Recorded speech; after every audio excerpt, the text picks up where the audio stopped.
This happened to a guy many, many years ago, around 1968, probably. He was a young lad at that time, and he loved to go hiking. He lived in the French Alps, which are a set of mountains that are beautiful. And he would frequently go hiking in the mountains. Since he lived there and his family had lived there all of his life, he knew all about those mountains and knew the safe passages and knew how to get uh, to rest areas. He had even hidden a few snacks along the way in case he ever got hungry and forgot to bring food because he would do that hike so often. And there were not many people, particularly not many people that would like to hike like that. One day, he was hiking up the mountain, and even though he was good at reading the weather, there was no smartphones, there was no internet, and there was no weather forecast. And so he was caught off guard. The weather changed very quickly from a cool, nice afternoon to a chilling, super freezing temperatures. And so he decided to take shelter in a cave because he couldn't reach his home back again. If he tried to walk through that, there was almost a blizzard with snow coming in. And if you tried to get down during those weathers, it was not uncommon for people to get lost because they can't see it or even to freeze to death. So it was a smart move. Problem was, the nearest cave was off the trail that he knew so well, and he didn't go there too much, let alone try to go there when it's snowing and night's approaching and he can't see very well. But he knew that it was his only chance for survival. So he headed for the cave. Uh, it was harder than he expected, and by the time he reached the cave, it was almost nightfall.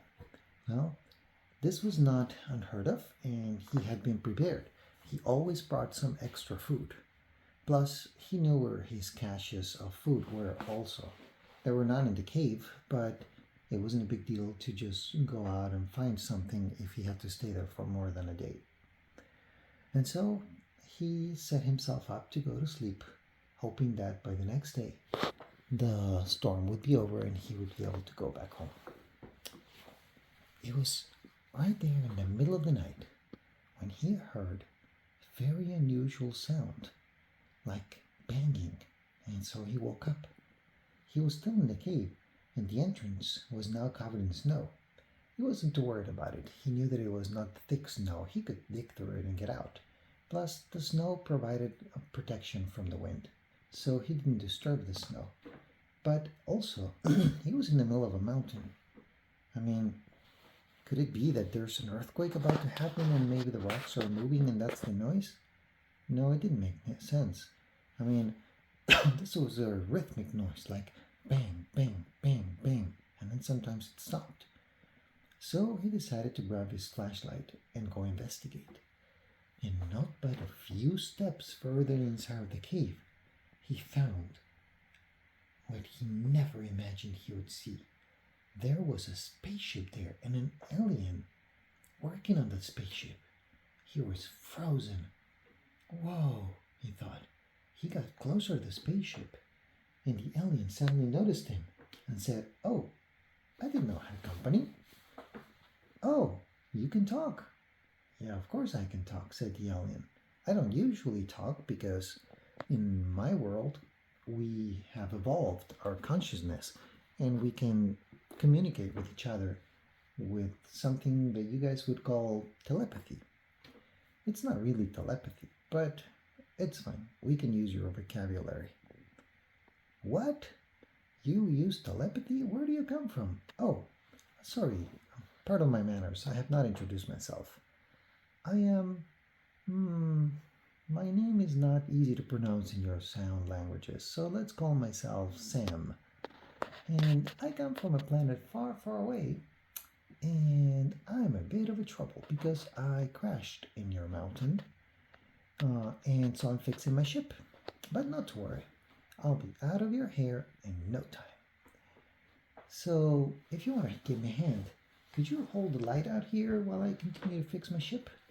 He did not know what to say, so decided to just hold the light.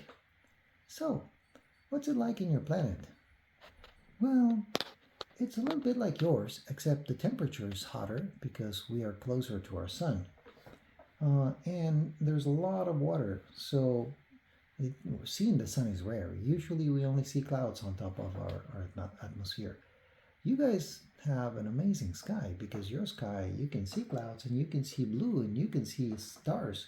We can never see that. There's always clouds. I mean, not always, but it's rare that we have a hole in the clouds and we can see out in the sky. You guys see it all the time. Your sky is so amazing. Wow, I never thought about it this way, he said.